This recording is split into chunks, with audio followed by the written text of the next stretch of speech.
Olá, irmãos queridos, bem-vindos à nossa partilha entre irmãos. Você está agora na comunidade Bom Pastor, pela internet, mas a gente está na comunidade Bom Pastor. Nós estamos juntos para partilhar um pouquinho da palavra do Senhor, que alimenta a nossa alma, renova as nossas forças. Ouvir o que vem de Deus é bom demais, demais. As melhores coisas vêm do céu, vêm do coração do Senhor, então vamos ouvi-lo. Laura Beatriz, minha irmã, tudo beleza? Tudo certo? Padre Antônio, que alegria. Olha, todo mundo amando o mês de agosto agora. Pois é, mês bonito, né? Eu acho lindo. Santos lindos, tudo lindo, mês das vocações. Então, vamos nós viver esse mês, viver esse tempo, viver o dia de hoje como um presente de Deus, né? Eu acho que é a melhor maneira da gente viver a vida, né? Um presente. Ganhamos um dia que não merecemos, que não fizemos nada para ter, é um presente. É verdade que o presente às vezes vem bem embrulhado, né? Mas se a gente souber desembrulhar direitinho, né, com calma, né, a gente consegue descobrir o que o Senhor tem de preparado de bonito para nós. Então, vamos lá, Laura Beatriz. Hoje é dia de Salmo 90, a revanche, né? Salmo 90, parte 2. Começamos semana passada a conversar, partilhar um pouquinho o que nós compreendemos, né, a partir desse salmo, o que o Senhor fala ao coração da gente com ele. E vamos continuar hoje, porque a gente parou, na verdade, na metade do salmo, né? No meiozinho do salmo, né? Não temerás a peste que se propaga nas trevas, nem o mal que graça ao meio-dia. A gente falou semana passada que esse mal do meio-dia, esse demônio do meio-dia, como diziam até os pais que iniciaram a vida monástica no deserto, né? Ele é aquilo que hoje a gente chamaria o quê? Uma apatia, uma indolência, uma moleza que todo mundo sente quando dá mais ou menos meio-dia, principalmente quando a gente come bem na hora do almoço, né?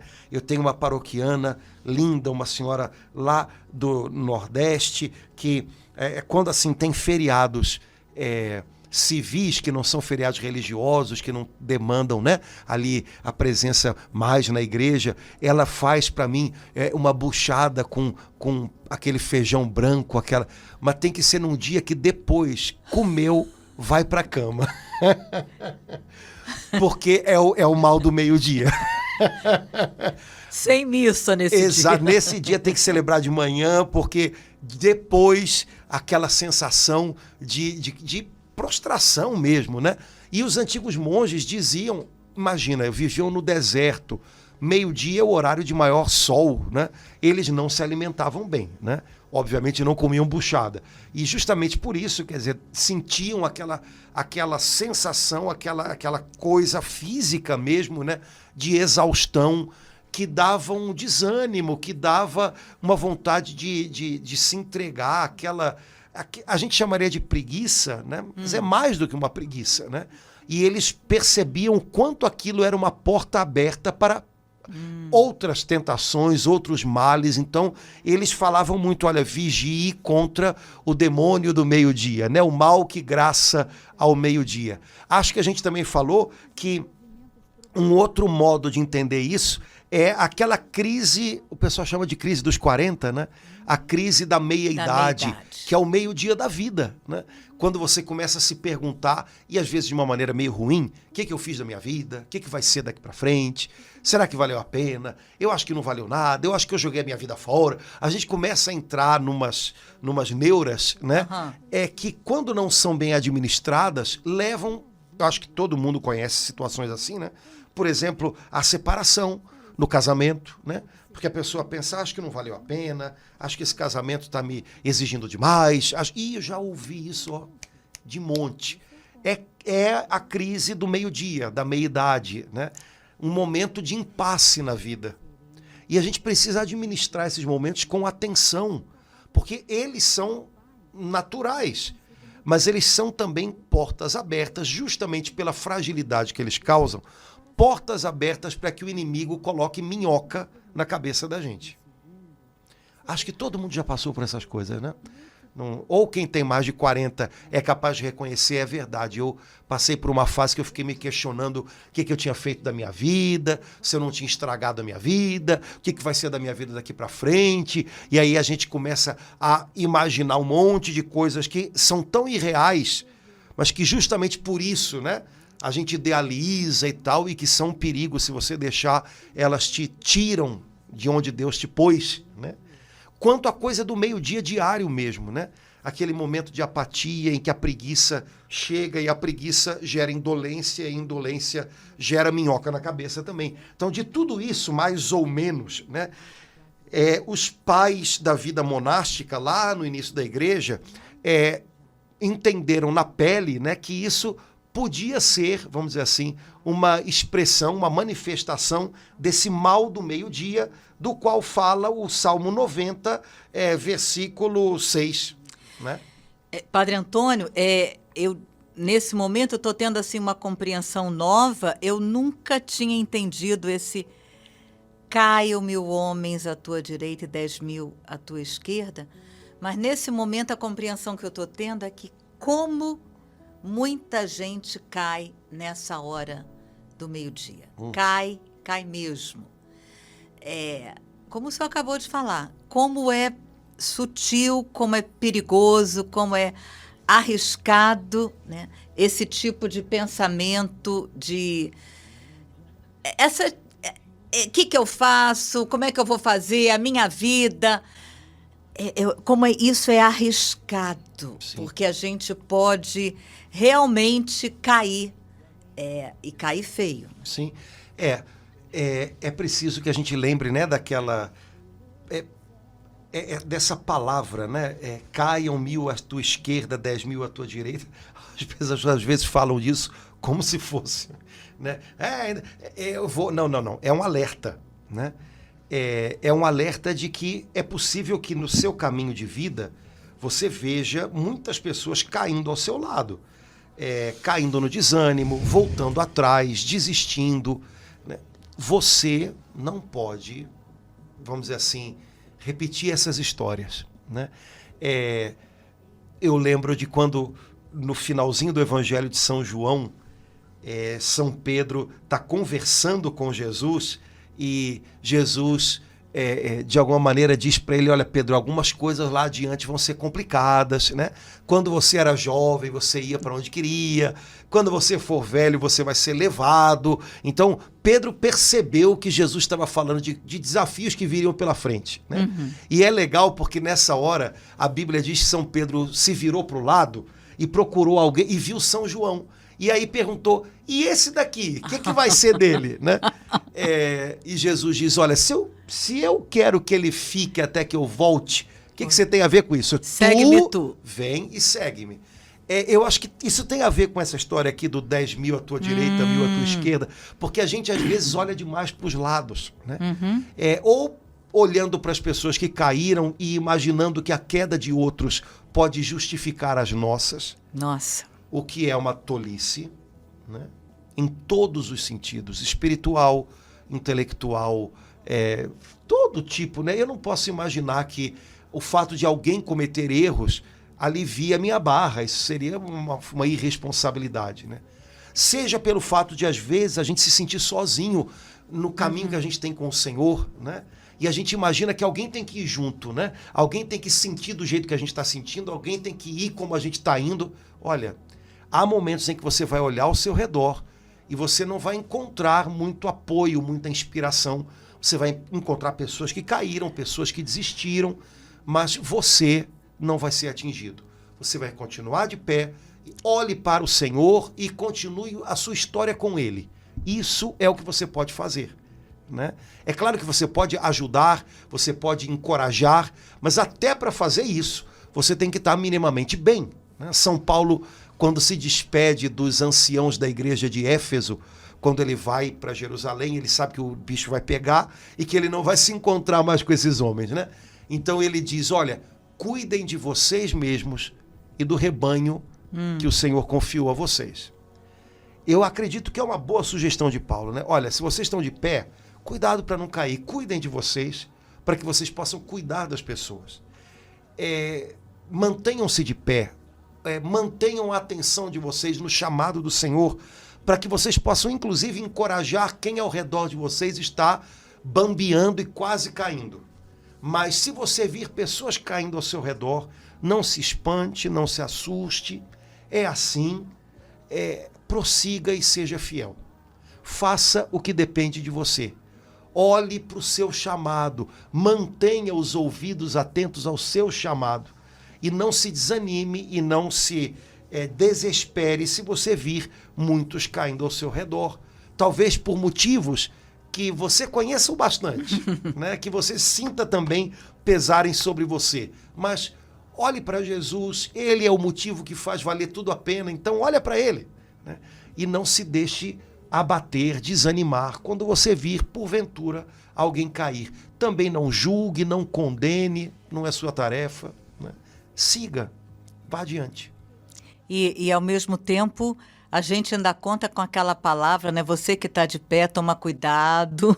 Para não cair. Porque você também... É um alerta também, né, Padre? A matéria-prima... A gente pode achar que a gente já... A matéria-prima que papai usou é a mesma para todo mundo, pra todo né? mundo. Ele fez a gente de barro, não fez uns de barro e outros de aço inoxidável, né? Todos somos de barro, todos somos visitados geralmente pelas mesmas coisas.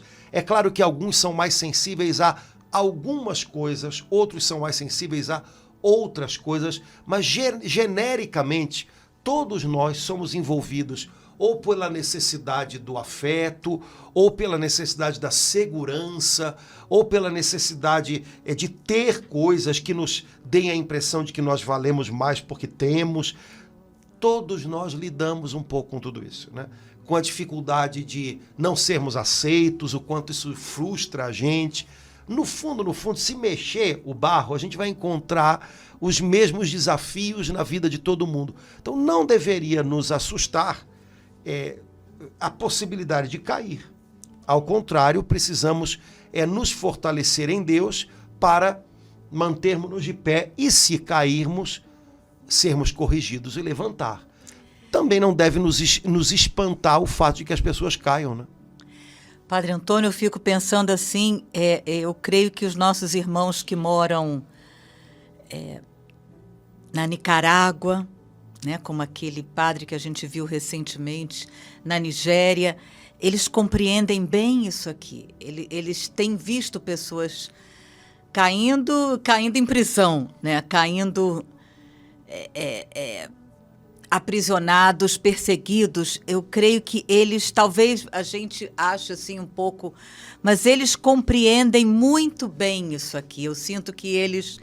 E eu não tenho como, de novo, Padre Antônio, me reportar, né, ao Calvário, vendo assim aquele moço ao lado de Jesus na cruz, né?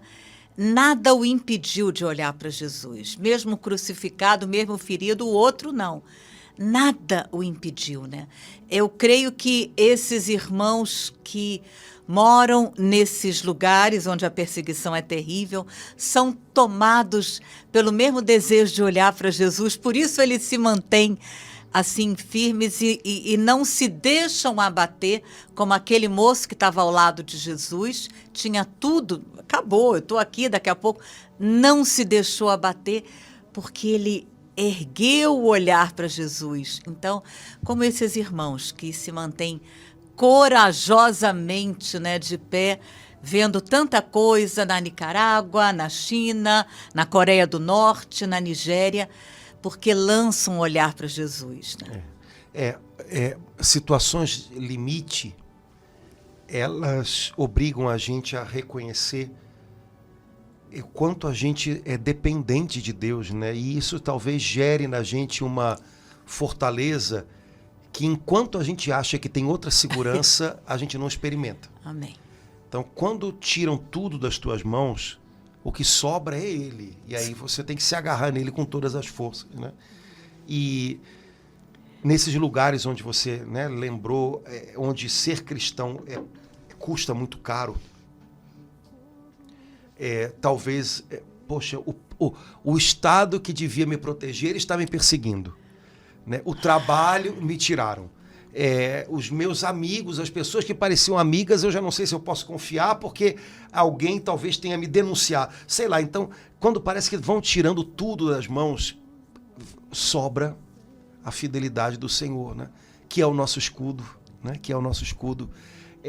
E é uma grande descoberta, né?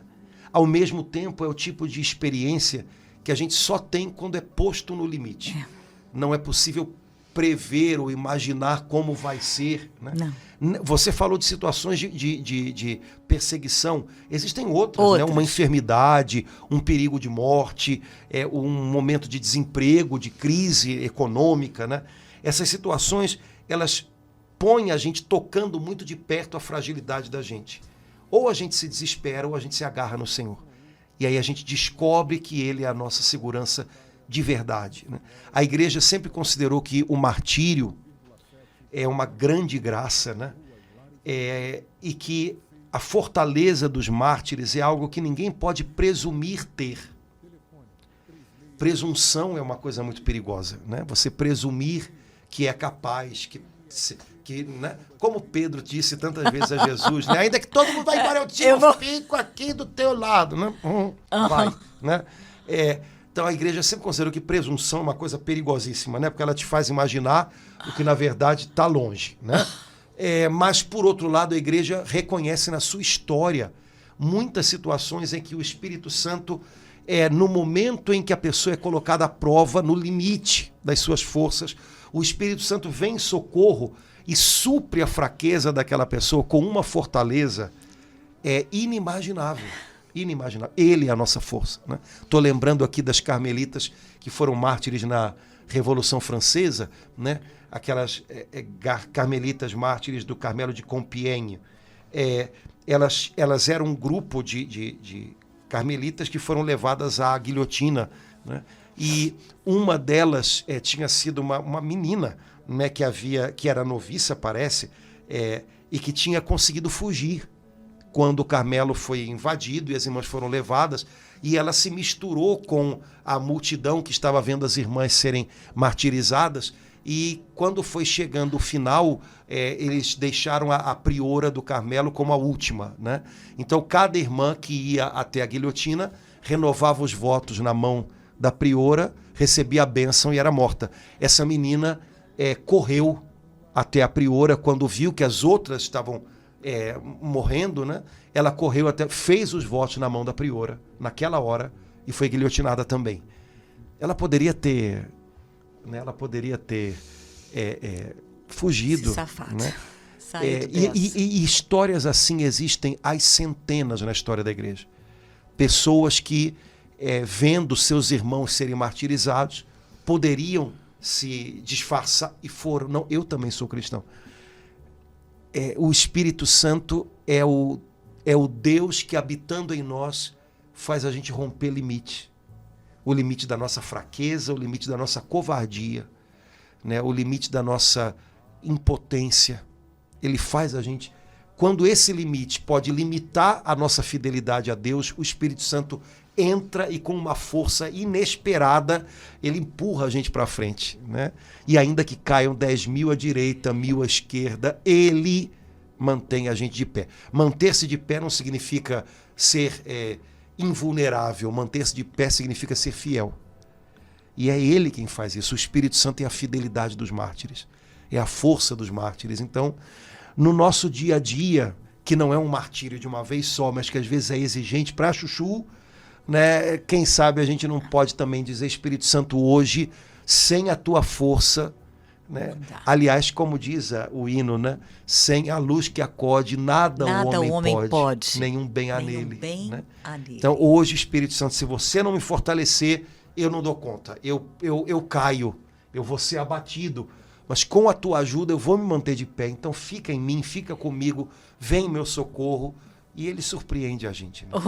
Amém, amém. Muito bem, continuando.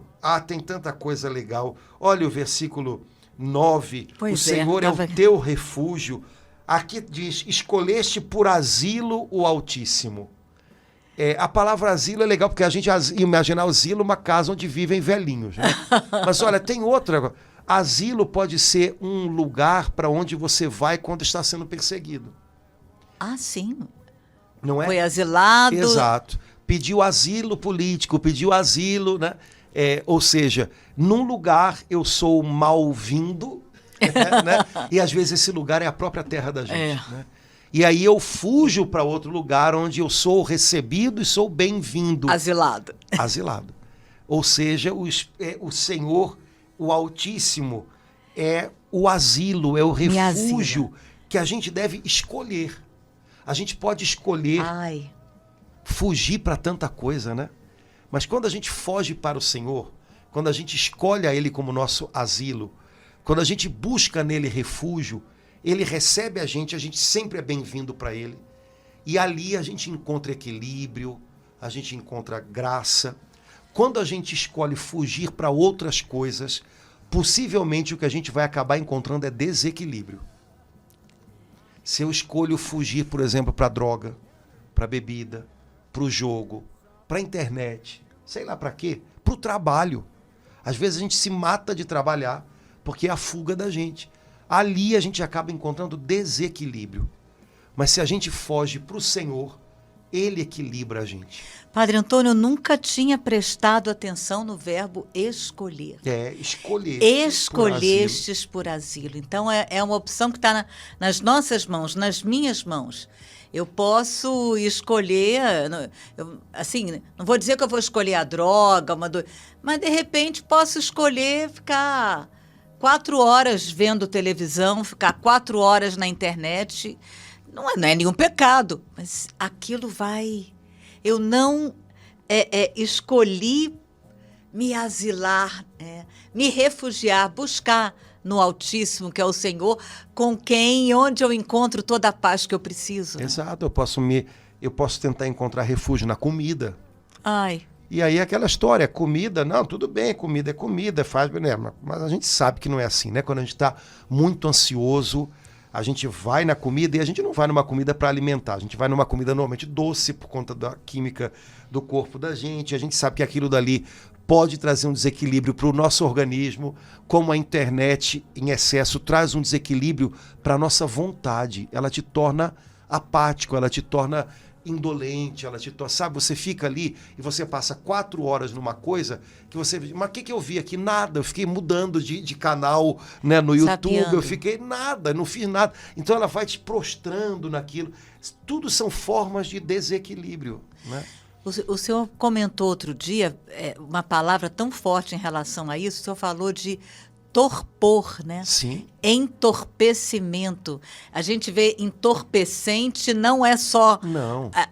Enquanto o senhor falava, eu me lembrava. Uma das graças que se precisa... Algumas graças são muito necessárias para os tempos finais, né? Discernimento é uma grande graça. Porque as coisas vêm... emboladas, é preciso que a gente separe. O que é discernimento? Separa uma coisa da outra. Então, elas vêm emboladas, notícias vêm emboladas, palavras. Então, nos tempos finais, a gente precisa de discernimento, a gente precisa de prontidão, atenção. Foi muito do que Jesus falou no evangelho daquele domingo, em que ele falou, né, sobre as parábolas dos servos que o Senhor espera encontrar acordados. O nosso tempo é um tempo que nos adormece. O Apocalipse fala de um vinho inebriante que é dado, né, às nações. Quer dizer, é o tempo que a gente está vivendo, cara. Né? Então, se a gente não tiver esse espírito atento, esse coração desperto, a gente vai ser entorpecido por 1 milhão de coisas. E que necessariamente não são coisas tão agressivas como, por exemplo, droga ou bebida. Né? Podem ser coisas aparentemente ilícitas. Aparentemente como ilícita, o trabalho em exagero, que no caso do ministério é ativismo, né? Como a internet no exagero, que você pode passar o dia vendo coisas santas. Mas peraí, mas não é... O dia inteiro vendo coisas... Não é na medida santa. Quer dizer, então, no momento que eu escolho, hoje, eu escolho por asilo o Altíssimo.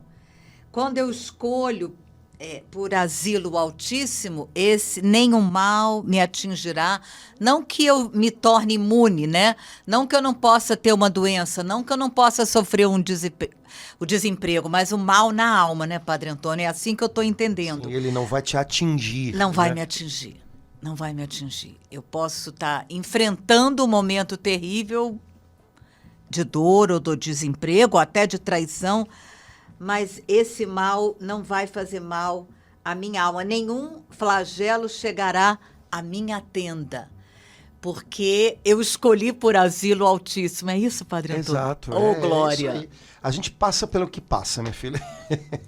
A vida não é um mar de rosas. Não. E nunca o Senhor prometeu isso a ninguém.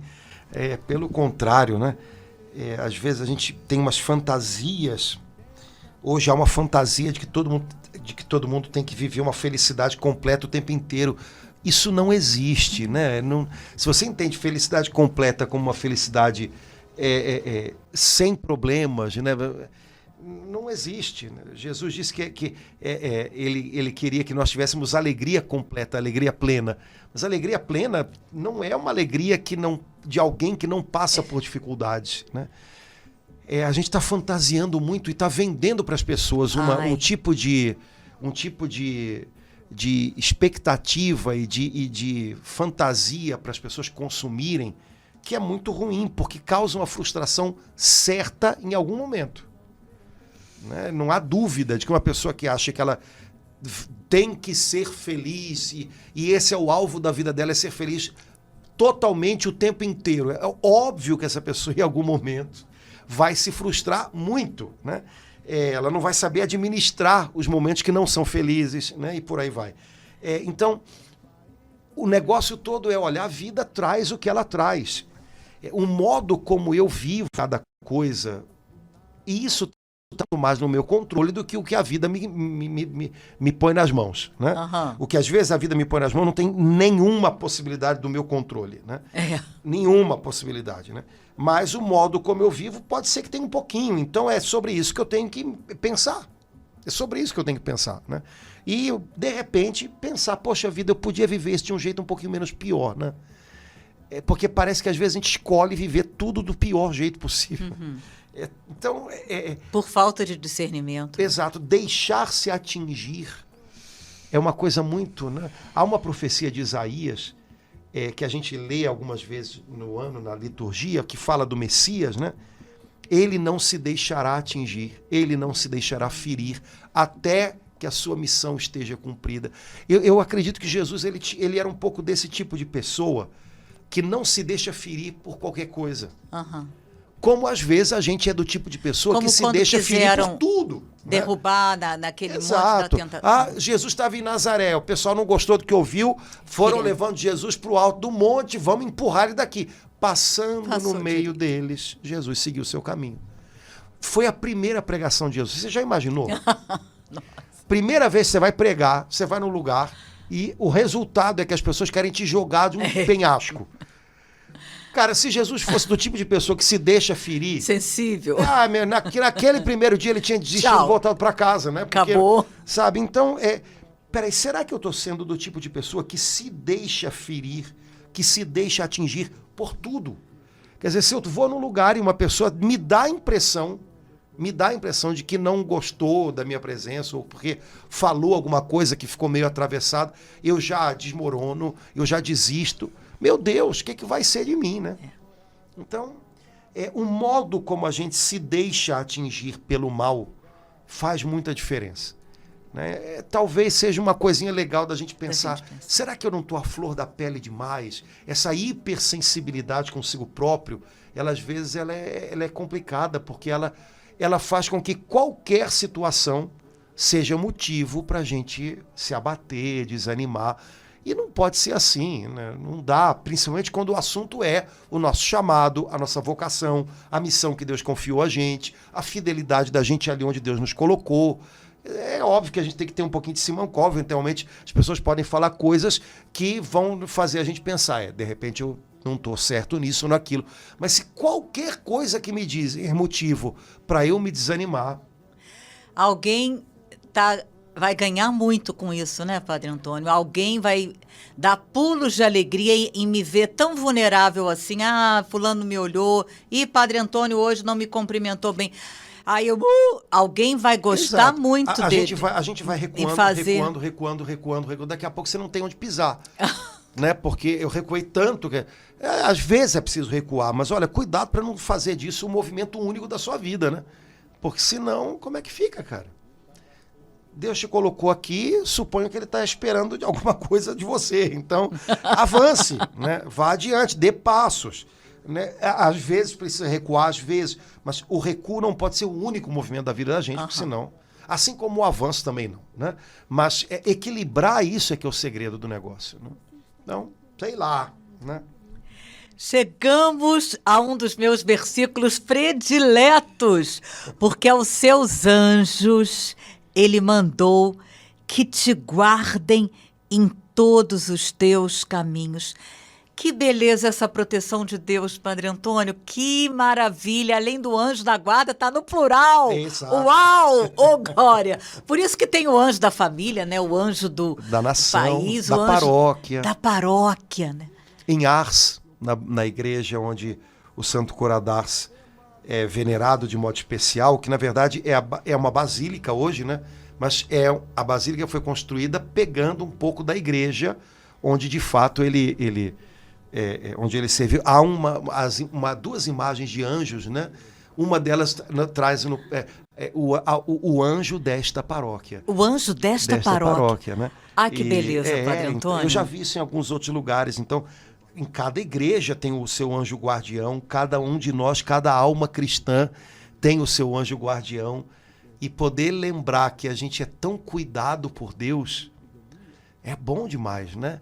A gente tem amigos celestiais que velam por nós, né? Há um livrinho muito precioso que eu li quando era garoto, né? Que diz uma coisa que eu gosto muito, porque nós somos da comunidade Bom Pastor, né? Então, que diz que quando um anjo ele é eleito por Deus para guardar uma alma até a sua salvação eterna, esse anjo, ele regozija de alegria, porque para os anjos, poder guardar a alma de um fiel, de um cristão que lhe é designado, de alguma maneira significa imitar o bom pastor. E para eles isso é a maior alegria, porque isso, é imitar o Verbo encarnado, o Filho de Deus que se fez homem, que veio para cuidar dos homens.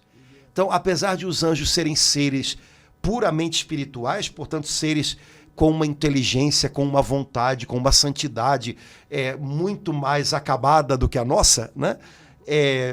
Eles se alegram em poder ser anjos da nossa guarda, porque eles podem, fazendo isso, fazer o que o Filho de Deus fez, que é se debruçar sobre a alma de um homem e guardá-la e cuidar dela, né? E quando nós, seres humanos, nos tornamos cuidadores dos nossos irmãos, nós estamos fazendo o mesmo movimento. Imitando o bom pastor, né? Então, acho que é um bom jeito de pensar esse mistério lindo, né, da nossa amizade com os santos anjos que nos são dados como guardiões da parte de Deus. Lembrando, Laura, que quando nós rezamos no credo, né, no credão, né, que nós rezamos em algumas ocasiões aqui na Santa Missa, né? Creio em um só Deus, Pai Todo-Poderoso, Criador do céu e da terra, de todas as coisas visíveis e invisíveis. O que nós estamos professando como artigo de fé nessa hora é que Deus é o Criador de um mundo invisível, que é o mundo angélico.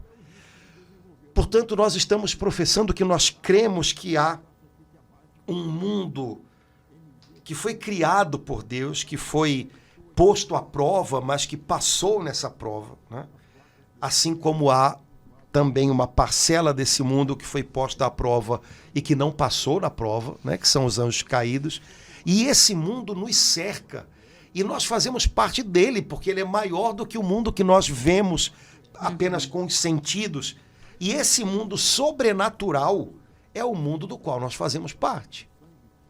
Portanto, nós estamos envolvidos em algo muito maior, né? E quando a gente perde essa dimensão, Ai, fica tudo muito mais estreitinho, né? Muito mais sem graça. Mas quando a gente recobra essa dimensão, a gente parece que toma o lugar da gente, né? A posição da gente em algo que é muito maior, na grandeza do que Deus criou. E a gente deve lembrar disso, né? Lembrar porque nós contamos com a ajuda de uma multidão de miríades e miríades de anjos que lutam a nosso favor. E, por outro lado, também, nós combatemos não só com a carne e o sangue, mas com os principados e potestades que nos ares, ou seja, sem que a gente veja, estão, né, lutando contra a nossa salvação, porque invejam o nosso relacionamento com Deus, a nossa amizade com Deus, né? Então, fazemos parte de tudo isso.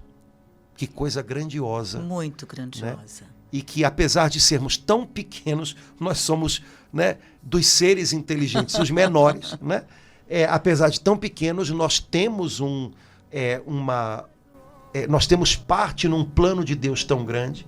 E o Filho de Deus, o Verbo eterno de Deus, quis vir e assumir a nossa condição para nos elevar, né? Ele não veio, como diz a Escritura, tratar com anjos, no sentido de que ele não se tornou anjo, ele se tornou homem, né? Ele desceu até nós para elevar a criação, toda a criação. A gente faz parte desse negócio todo, cara. E não é só para alguns momentos especiais, embora em alguns momentos especiais, mas aqui ele fala em todos os caminhos, né? Em todos, quer dizer, de manhã. Como a primeira parte do Salmo vai referindo as várias horas ao acordar de noite, aqui, então, na hora que fala guardar em todos os caminhos, então, é em todos os caminhos. E enquanto o senhor falava, eu fiquei pensando, além do anjo da guarda, que está sempre conosco, né? A gente tem o anjo que nos ajuda no louvor. A gente pode dizer isso, tá? Porque tem anjo que passa o tempo todo louvando a Deus, dia e noite, né? Tem coros de anjos que tem um coro que vamos dizer assim, é inflamado nessa adoração a Deus, né? Eu sempre gosto de invocar os anjos quando alguém pede oração por cirurgia. Eu sempre peço, Senhor, manda teus anjos enfermeiros. Faço bem? Faz bem, faz bem. É claro que são maneiras de falar que a gente usa, né? Os anjos, mas Deus entende, eu acho que é bom a gente contar com a ajuda dos santos anjos, lembrando, eles te guardarão em todos os teus caminhos. Mas, no fundo, todos os nossos caminhos se resumem num único caminho. Uhum. Naquele que diz que é o caminho. O caminho. E nesse caminho que nos leva para a eternidade. Então, o grande propósito do Santo Anjo da Guarda, que muitas vezes nos livra de perigos, né, físicos, mas o grande propósito dele é nos levar sãos e salvos por esse caminho da nossa salvação, da nossa vida eterna. Então, lembrar disso, né? Eu tenho um companheiro de viagem que vai comigo e que deseja um dia se unir a mim no céu para glorificar na eternidade a Deus. Uhum. E eu conto com ele nos momentos de modo especial em que esse caminho da minha salvação se torna árduo, difícil. E eu posso pedir conselho a ele. E eu posso pedir fortalecimento a ele. Né? O meu anjo é meu amigo, né? Grandíssimo. E ele pode me ajudar, porque ele foi designado por Deus justamente para isso. Então ele se alegra nisso, de modo especial nos momentos em que a minha salvação está em perigo. Eu posso e devo me unir a ele para lutar pela minha salvação, né? Nos momentos de tentação, né? Nos momentos em que eu me sinto frágil diante das necessidades do dia a dia. Então, em todos os caminhos ele me guarda. Mas, no fundo, é porque há um único grande caminho, que é o caminho que leva a gente ao céu, né?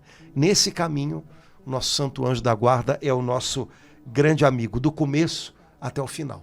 Não apenas no dia 2 de outubro, né? Não. Padre Antônio, por isso todos, né? Por isso, assim, lembrar desse amigo todos os dias, todos, né, Padre os Antônio? dias, né? Contar com essa amizade, né? As amizades nos fazem, né?